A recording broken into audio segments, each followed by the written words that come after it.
what is going on? And it's a little bewildering for me since I have done a species of the same job for over 20 years. Go on TV, debate the public policy issues. They typically break down along left and right.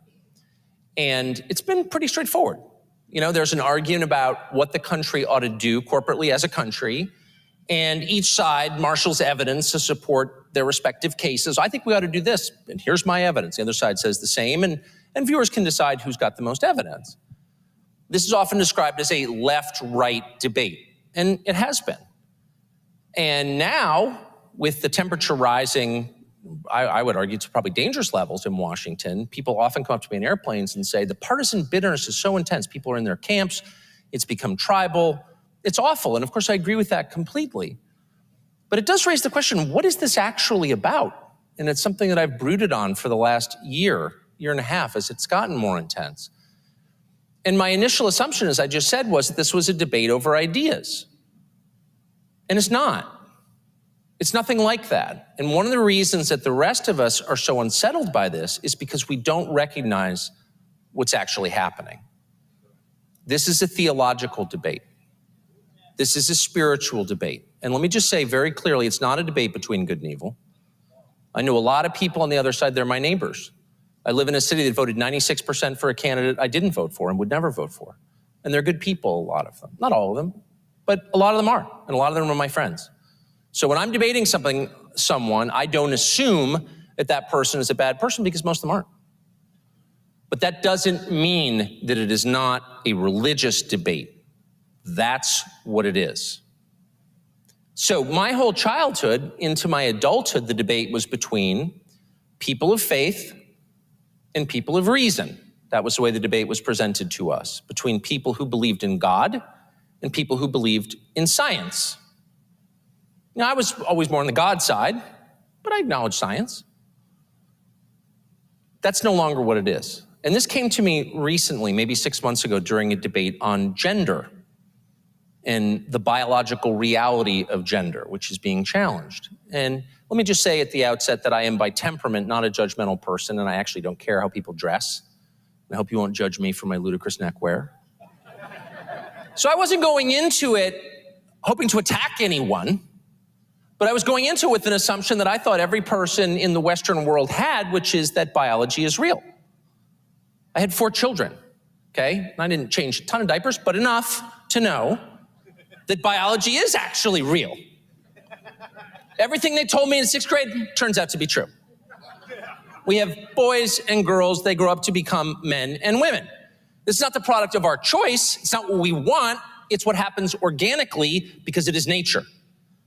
And nature, by its nature, is something over which we have no control. We can't make the sun rise. We can't stop the hurricanes. We have to adjust our lives to the things we did not create and cannot control. That is called reality. It is as we find it.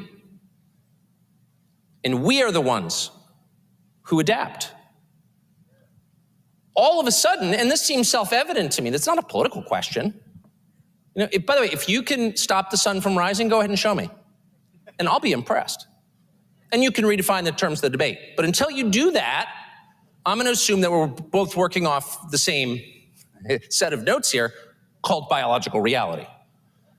And in the middle of that debate, which very quickly became a non-debate, became one person talking and me staring like a golden retriever, like, well, really?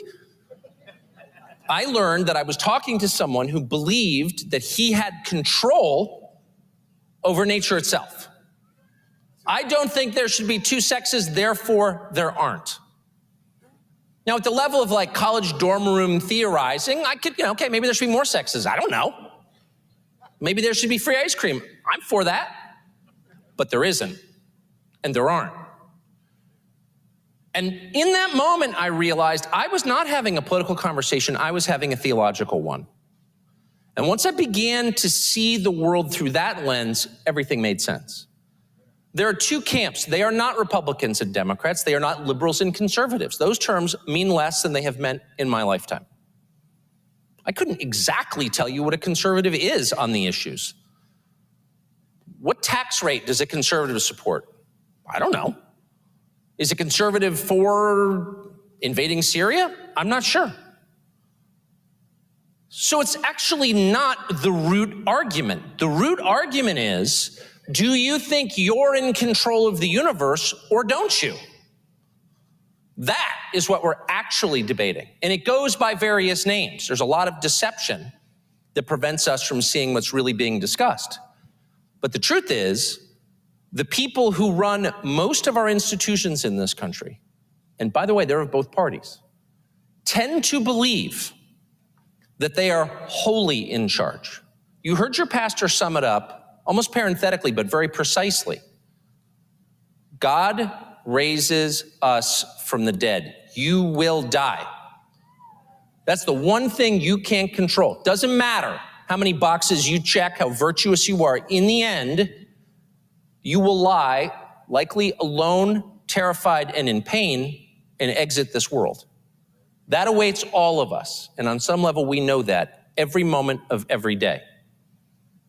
And Christians look at that, which is the basic and most painful truth of life, death, and say, I have a hope of what comes after.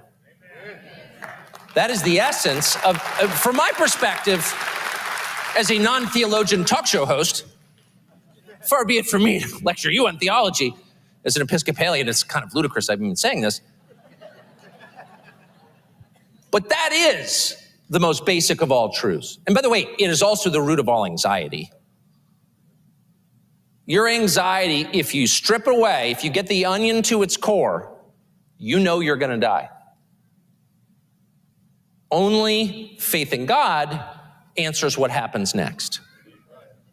So there is the other half of our country, I wouldn't even say it's half, that looks at that and says, no, we have control of life and death.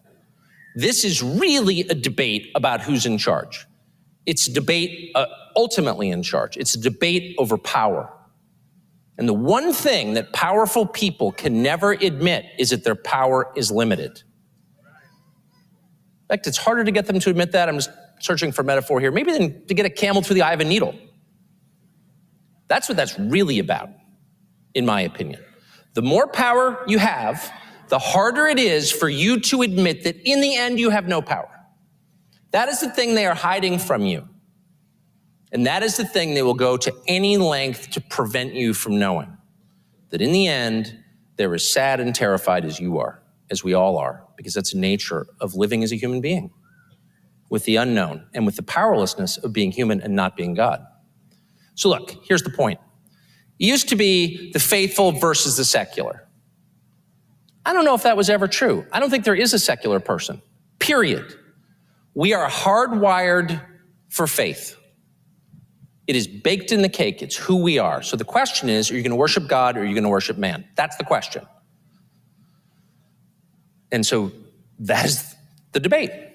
And you see it. I mean, that is why if you look up at your screen, and I hope, though I do work in TV, I hope you don't spend too much time watching television. Probably not so good for you.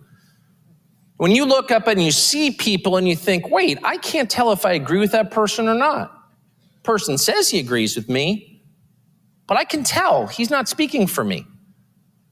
It's because the categories have been completely shifted around. There are people who say they're in your party, on your side, have your beliefs, and yet at the very bottom of their assumptions is the belief that they're in charge. Okay? This is what the debate, I don't want to get political, but the one subject I'll mention, political subject, is abortion. And by the way, I'm not political at home. We don't talk politics in my house. I never talk to my children about politics or with my wife. The only subject that I've ever broached with my 4 children is the question of abortion, not because I wanted to, but because it's the most basic question. Do you have the power to take life? Is it up to you to decide when life ends? Are you God? That's the real question behind it. Are you God? And I think it's pretty clear that no, you're not. And I've been, pretty hesitant about telling my kids what tax rate they should support. I don't have any hesitance at all in telling them the truth. You're not God. You don't get to decide when to end life. It's not up to you. You weren't born with that power. You will never have that power. The only time you get to take life is in self-defense. That's it. and abortion doesn't qualify. I think once you know that, it puts everything in perspective. Once you know that you're not in charge, your whole worldview changes. You're much less vulnerable to hubris, which is the great killer. What comes before the fall? Anyone? Oh, I love that. Can I get an amen? They don't say that in my church. I love that. Can I get a witness? My whole life I've wanted to say that. Thank you. You just made a dream come true for an Episcopalian boy from Washington. That's so awesome. Excuse me. Anyway, it's not a question of what specific bullet points in somebody's platform you believe or support. I'm sure if you unfurled the Republican platform, there are things I've never heard of and don't agree with. Same with the Democratic platform. The only question that matters is, do you think you're God? So I don't know, I'm sure all my neighbors would lay down their lives for the right to have an abortion. I don't think any of them would have an abortion or want their girls to have an abortion. They think it's disgusting. I don't think anybody wants to have an abortion. I think people actually do have abortions tend to be alone and scared and poor. They're not doing it because they want to. They're doing it because there's no one there to support them in their decision not to. No one thinks it's a happy thing, so why are people willing to pound on the front doors of the Supreme Court over it? You saw it yesterday. Because they love abortion? It's disgusting. No one even uses the name. It's so disgusting. They hide it behind euphemisms. No. What they're arguing for is the pretense that they're God. We reserve the right to end life because we're in charge. That's what they're really saying. That's what the debate is really about. You'll hear people say the news is full of lies. In Kennedy's motorcade. 239 people. Death of Jeffrey Epstein.